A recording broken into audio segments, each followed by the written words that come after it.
Chapter 3. The Raid. The North Sea in early summer is not calm. That's the first lesson you learn as the Norwegian coastline disappears behind you. The second lesson is that rowing a longship in open ocean is nothing like rowing a fishing boat in a sheltered fjord.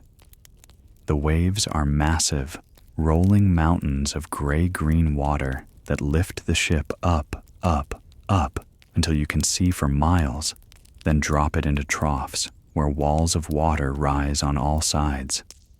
Your stomach lurches with every rise and fall. Within an hour, you're seasick. You're not alone. Half the crew is vomiting over the side, but you can't stop rowing. The rhythm must be maintained. Even as bile rises in your throat, even as your stomach cramps and heaves, you pull on the oar. "Row, you sons of whores," the Jarl shouts from the stern. "The sea doesn't care if you're comfortable." The man next to you, a young warrior named Gunnar, vomits between strokes. Chunks of his breakfast splatter across the deck. He wipes his mouth and keeps rowing.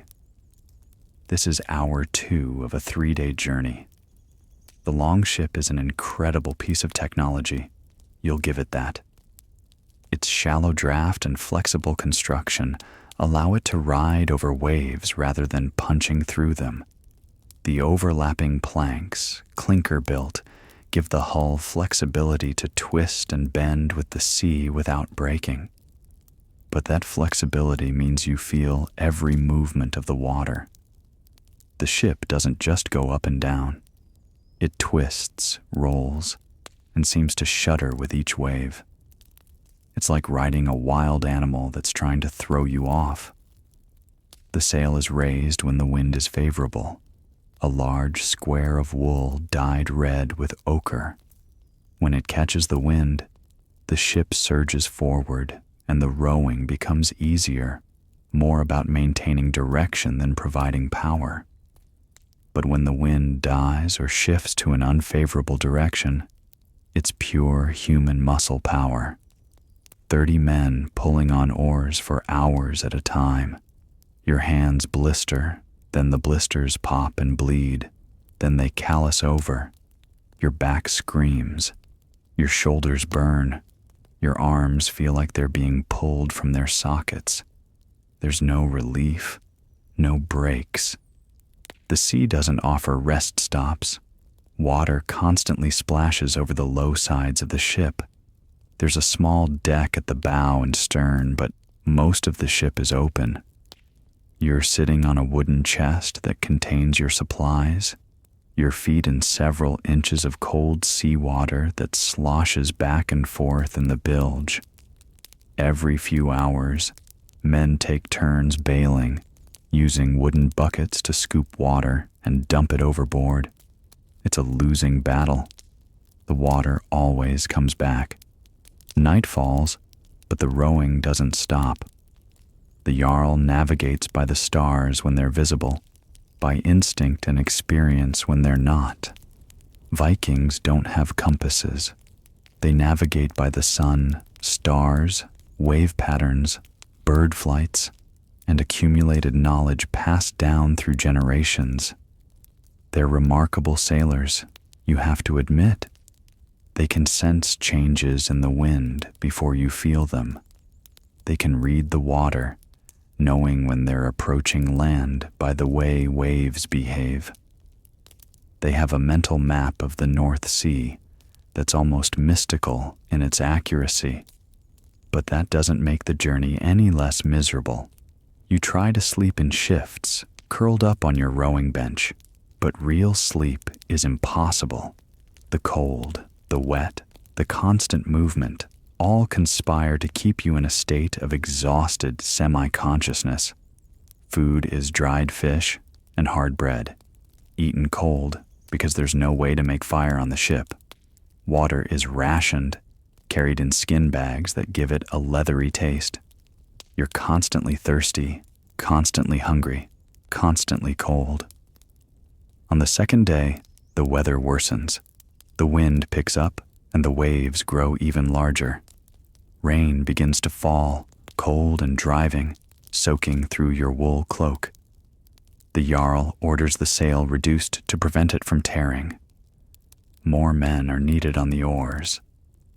The ship struggles forward, climbing each wave and crashing down the other side. Water pours over the sides now. The bailing becomes desperate. If too much water gets into the ship, it will become unstable and capsize.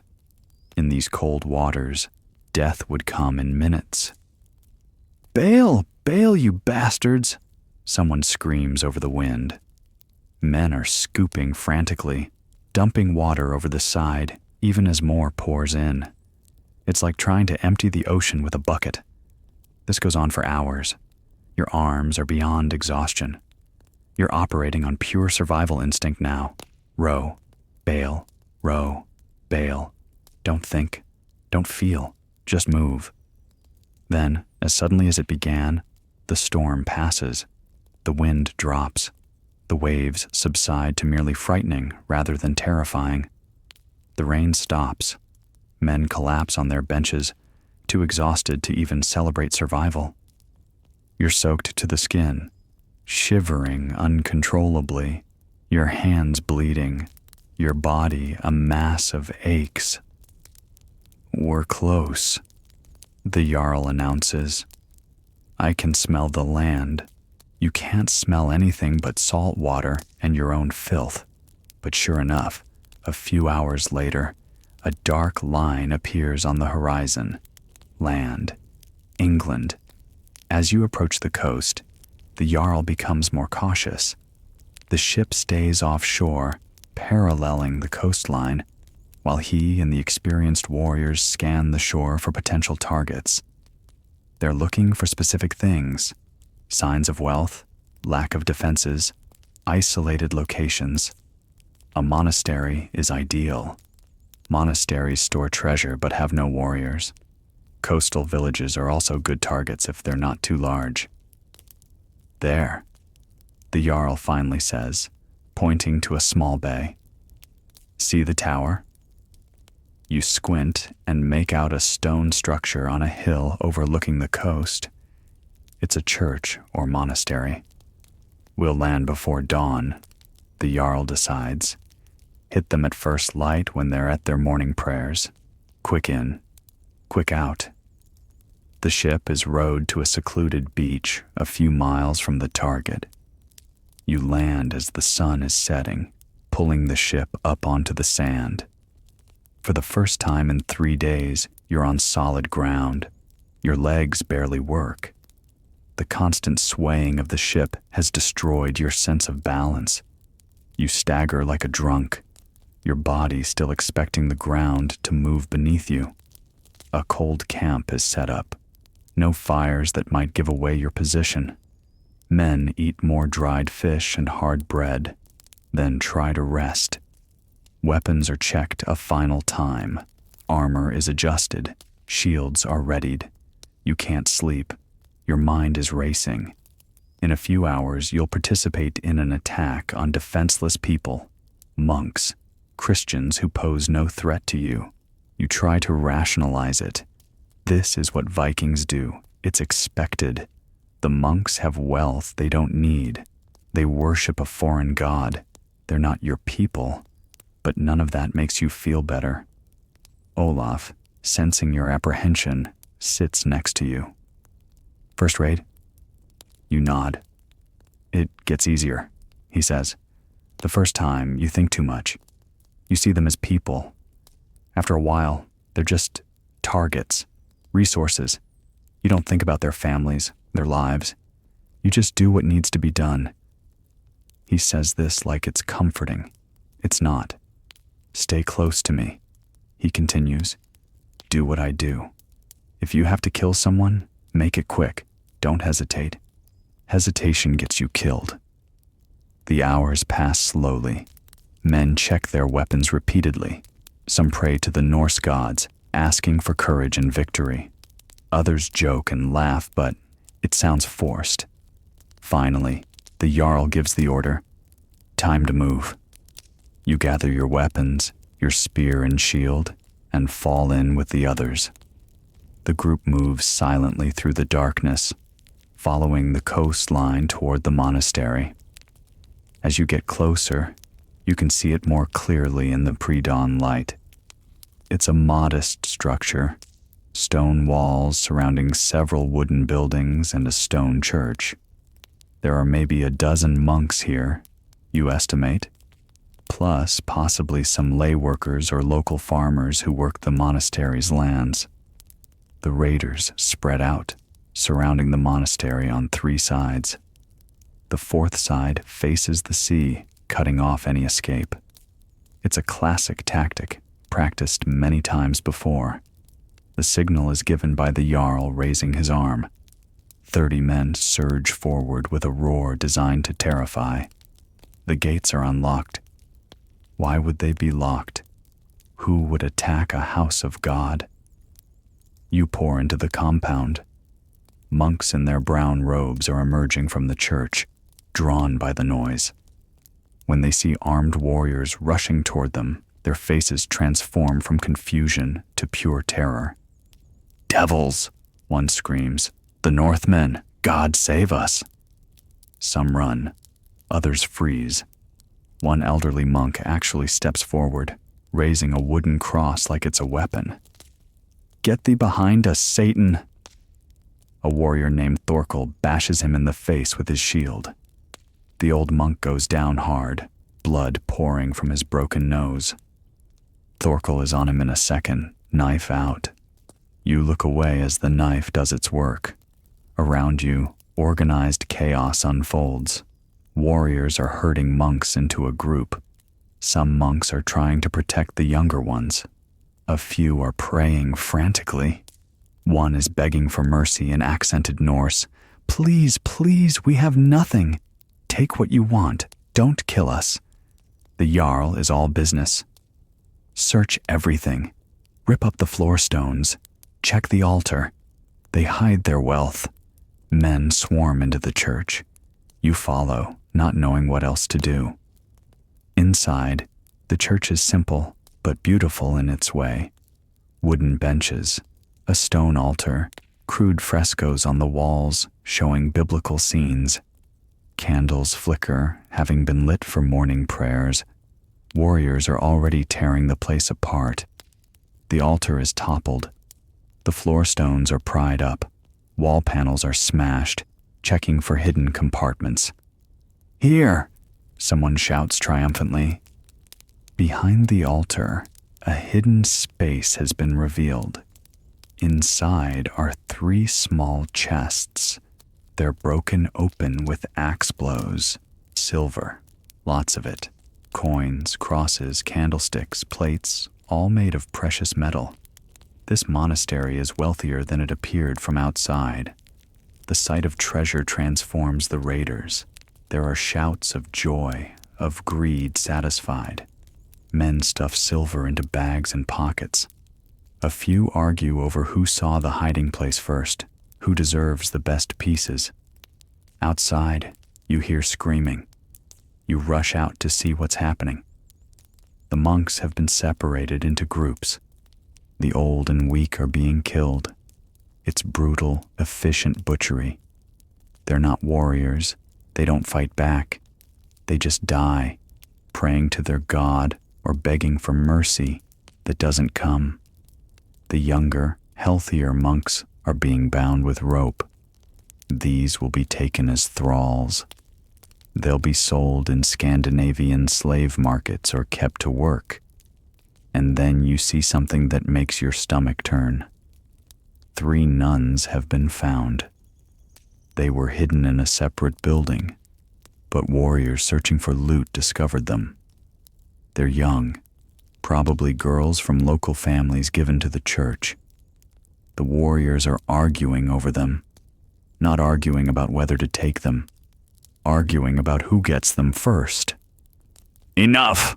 the Jarl shouts. "We don't have time for that. Bind them and get them to the ship." The argument subsides, but you can see the hungry looks the warriors are giving the terrified girls. Their prizes, valuable captives who will fetch high prices at slave markets, or be kept as concubines, or both. The looting continues. Every building is searched. Anything valuable is taken.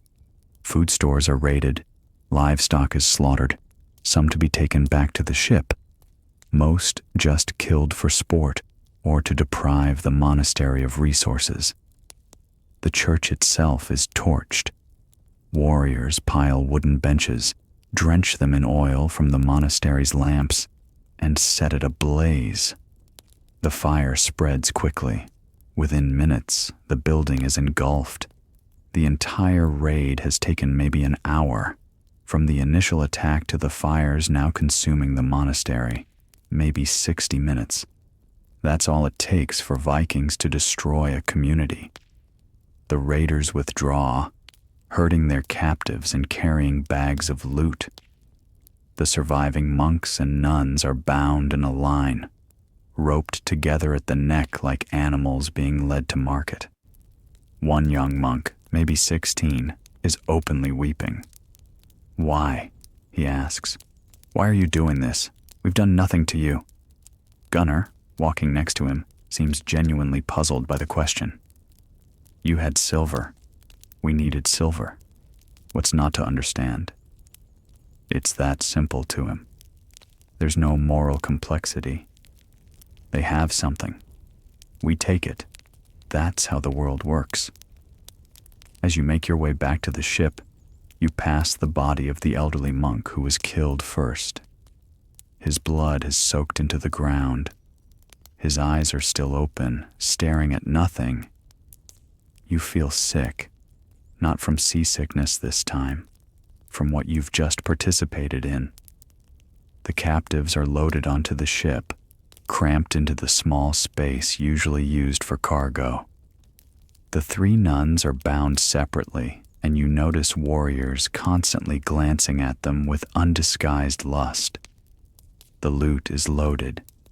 Bags of silver, some preserved food taken from the monastery, a few items of religious significance that might fetch prices from collectors. The ship is pushed back into the water. Oars are extended. You begin rowing away from England. As the coastline recedes, you see smoke rising from where the monastery burns. That column of smoke will be visible for miles. It will bring people to investigate. They'll find the bodies, the destruction, the ashes of what was once a house of God, and they'll know. The Northmen came, the Vikings struck, and there was nothing anyone could do to stop them. On the ship, the mood is jubilant. Men are singing, laughing, celebrating their successful raid. The loot is being divided up according to complex formulas based on status and contribution. The Jarl gets the largest share. Warriors get shares based on their rank and reputation. Even you, as a first-time raider, will receive a small portion. Silver. You've earned silver by helping murder monks and burn a church. That night, anchored in a secluded cove to rest before the journey home, you hear sounds from the front of the ship. The warriors have decided they don't want to wait until they get home. One of the nuns is screaming. Then the screaming stops, becoming muffled. Then it's just quiet sobbing. Olaf, lying near you, doesn't even open his eyes. "Get used to it," he says quietly. That's what happens to captives. The pretty ones, anyway. By the time we reach home, they'll be broken enough to sell or keep without too much fuss. You lie in the darkness, listening to quiet weeping from the front of the ship, and wonder what kind of people you've fallen in with. But you know the answer. Vikings. These are Vikings. This is what they do. This is who they are. And now, whether you like it or not, it's who you are too. The journey back to Norway takes 4 days because the winds are less favorable. 4 days of rowing, 4 days of listening to the captive monks praying in their foreign language, 4 days of watching the warriors treat the nuns like property they've purchased. On the 3rd day, one of the older monk captives dies. The journey, the shock, the rough treatment, it's too much for him. His body is simply thrown overboard without ceremony. Fish food. The younger captives watch this with hollow eyes. They're learning what their lives will be like now. Their property, less than human. Whether they live or die is of no consequence to anyone. Finally, the Norwegian coast appears. The familiar profile of mountains and fjords. Home. The ship rows into the fjord, and people from the settlement rush down to the shore to greet the returning raiders. There are cheers, celebrations. The raid was a success. The loot is displayed. The silver glints in the northern sun. People crowd around, marveling at the wealth. This is enough silver to trade for goods, to buy thralls, to commission new weapons. The settlement has profited. The captives are dragged off the ship. The monks will be put to work immediately. The nuns will be kept by the Jarl for now, probably to be sold to a trader later. As you step off the ship, your legs unsteady after so many days at sea, a woman from the settlement approaches you. She's smiling. "You did well," she says. "Your first raid, and you return with silver. The gods favor you." She's proud. Everyone is proud. You've proven yourself as a man, as a Viking, but all you can think about is the elderly monk's face as he was struck down, the church burning, the young nuns screaming. This is life now. This is what being a Viking means. Not the glorious battle and heroic deeds of legend, but murder, rape, slavery, and looting. And everyone here sees it as normal, as good, as honorable. You take your share of the silver, small as it is, and return to the longhouse. Life continues. The silver is hidden away for future use. The thralls are put to work. The stories of the raid are told and retold, growing more heroic with each telling. Within a week, it's like it never happened. Except for the 3 new thralls who now serve the Jarl's household and the silver that bought new tools and supplies. And except for you, you can't forget. You lie awake at night, remembering. The faces, the screams, the burning. This is the reality of the Viking Age, not the sanitized, romanticized version from TV shows and movies, but the bloody, brutal truth. You're living in a society that celebrates violence, that practices slavery, that sees raiding and killing as normal activities, where human life is cheap and honor is everything. And the worst part? You're adapting to it. Already the horror is fading a little. Already you're thinking about the next raid, the next chance to earn silver and status. That's what this place does to you. It doesn't matter who you were before. It doesn't matter what values you held. Survive here long enough, and you become like them. You become a Viking.